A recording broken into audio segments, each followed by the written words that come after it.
आरोपियों। संस्था सर्वधर्म संघ के अध्यक्ष मंजूर बेग ने कहा है कि इंदौर में लगातार नाइट कल्चर को लेकर आम जनता का विरोध चल रहा था। नाइट कल्चर बंद होने के साथ ही इंदौर की सड़कों पर खुलेआम अंडा मच्छी दुकानों पर भी प्रतिबंध लगाया जाए। सड़कों पर खुलेआम रात की 12 बजे तक दुकान खुली रहती है, जिससे आम जनता को काफ़ी परेशानी उठाना पड़ती है। गुंडों की फौज रोड पर लगने वाली दुकानों पर बैठी रहती है, जहां से आपराधिक गतिविधि बढ़ रही है। तत्काल सड़कों पर लगने वाली दुकानों को भी समय अनुसार बंद कराई जाए। सराफा व्यापारी एसोसिएशन के प्रचार मंत्री अजय लाहोटी जी ने भी अपने विचार व्यक्त किए। उन्होंने कहा कि नाइट कल्चर बंद करना चालू करना एक अलग बात है और अपराध पर लगाम लगाना अलग बात है। इंदौर एक औद्योगिक क्षेत्र और एजुकेटेड में नंबर 1 है, हर चीज़ में नंबर 1 है। नाइट कल्चर चालू करना और बंद करना ये कोई प्रश्न नहीं था, है ना। जैसे शहर बढ़ता जा रहा, महानगर की श्रेणी में जब शहर आ जाता है तो सारी सुविधाएं, सारी व्यवस्थाएं जो हमारे को देना पड़ती है, और हमने उसका नाम जो है नाइट कल्चर दिया है। ये सब व्यवस्थाएं की, है ना। जब बाहर के इतने सारे विद्यार्थी यहाँ पर आकर पढ़ रहे हैं, इतने सारे जो कंपनियाँ, बड़ी बड़ी कंपनियाँ खुल रही है, उनके जो कर्मचारी लोग हैं, अधिकारी लोग हैं, जब यहाँ पर आ रहेंगे तो उनके लिए रात्रिकालीन में उनके परिवार के लिए कुछ ना कुछ व्यवस्था होना चाहिए। अगर उसका नाम हम नाइट कल्चर देते तो गलत है। एक पब संस्कृति है या होटल है, सिर्फ अगर उसी को हम बोलते हैं नाइट कल्चर है तो गलत है।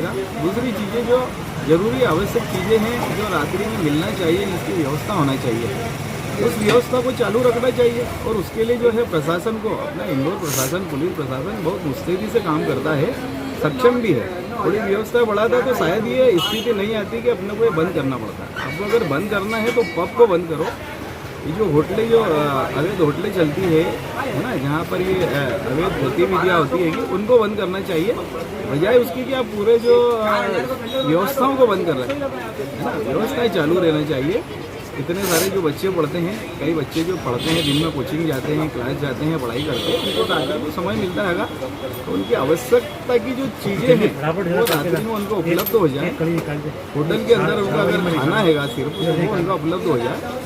ऐसी व्यवस्था जो है प्रशासन को, नेता लोगों को, हमारे यहाँ जो मिनिस्ट्री हैगी, है ना, चाहे वो इंदौर नगर निगम बोलो अपन या प्रदेश सरकार बोलो अपन या देश की सरकार बोलो अपन, इनको व्यवस्था करना चाहिए।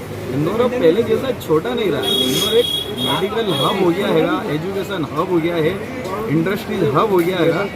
तो अगर अपन सिर्फ उसको यहाँ पर बोल के ख़त्म कर देते कि ये नाइट कल्चर से ये नुकसान था, या इसको सिर्फ पब से अपन जोड़ के बार बार अपन बोले कि ये पब और रात्रि का अगीदगाली और झगड़े हो रहे हैं, गुंडागिरी हो रही है, उसके कारण इसको बंद कर दिया, तो सबसे पहला तो प्रश्न मेरा ये है कि नाइट कल्चर को सिर्फ वहाँ पर लेके जा रहे हैं। जो ज़रूरत की चीज़ें है कि वहाँ पर लेके नहीं जा रहे, तो इसको वहाँ पर ले जाना चाहिए।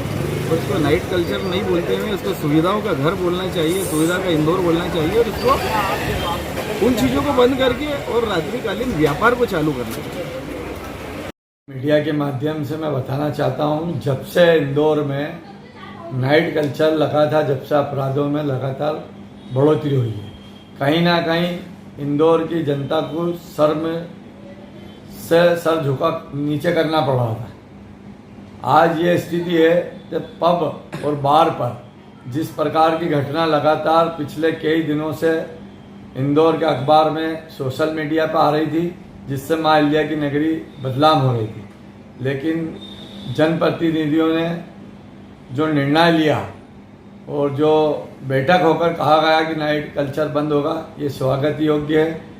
इंदौर माँ अहिल्या की नगरी जो बदनाम हो रही थी, निश्चित तौर पर उसको बदनाम होने से बचाने का जो निर्णय है स्वागत योग्य है।